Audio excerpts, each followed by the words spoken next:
Hi, happy June. So let's talk about something interesting, and that is numbers. So let's talk about how's the market doing for sales in Vegas. So the houses are averaging about 63 days on the market. We have a total of 11,544 homes on the market for sale, and the average price is 564,998.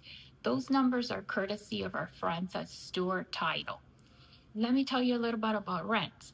So, looking at the last period, we leased a total of 2,111 homes, and that is equivalent to 6.8% under from past period, and a total of new homes listed for lease is 1,752. So it's about the same. We were at 9%, now we're at 6%, so it has gotten a little bit better. And now let's talk about other things. Something very important, it is property taxes. Coming the month of August is when property taxes are due, and that usually is the first week of August. So if we make the payment of your property taxes for you, then expect the month of July that's when we're going to collect to make your property taxes. Why? Because we want to make sure it arrives on time so that you don't have any penalties. If you make your own property taxes and you haven't received them, it could be because they went directly to your mortgage company, or check the assessor's page just to make sure that you know how much you need to pay for the year. Then let's review on some of the important things that continue to come up, and that is statements. When your statement is ready, you will receive an email that says your statement has been published.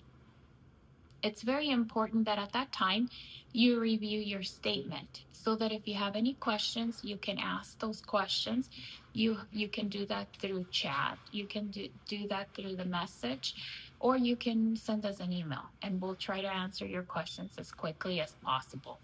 Remember, when you approve a work order through our vendor services, then at that time you're usually given what the estimate is, and there should be no surprises. As soon as that bill comes in, then you will pay it and it will be attached to your statement.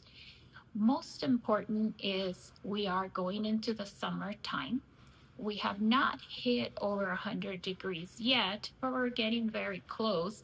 So keep that in mind. We already had several air conditioner units go out and water heaters, and those are the most costly items at this time. Very important is that vendors are starting to charge a service fee if we do not give them the job. So we try to go with the vendor that it's more reasonable.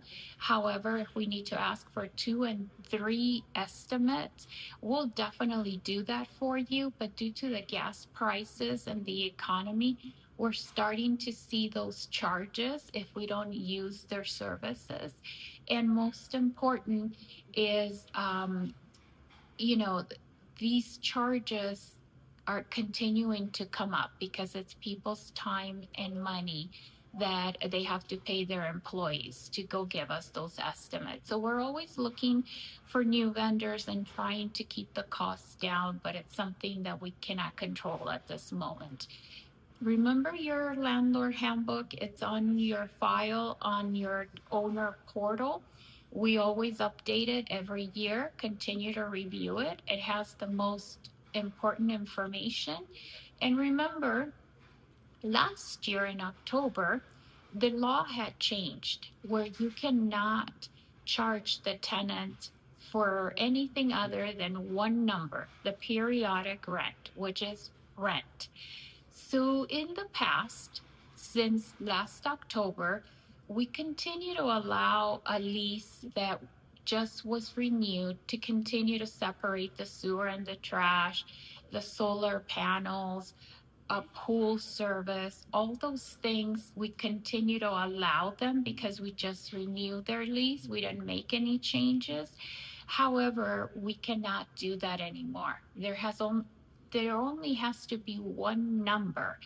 If we end up having to go to court to represent you for an eviction, we have to show that ledger and it has to match their lease. So if the lease says it's $1,900 and that is one number, it cannot say on their ledger it's $1,850 plus $50 for sewer and trash, even though it totals the same number. So we have to make sure they match. So hopefully you have a great June. Enjoy your summer and remember the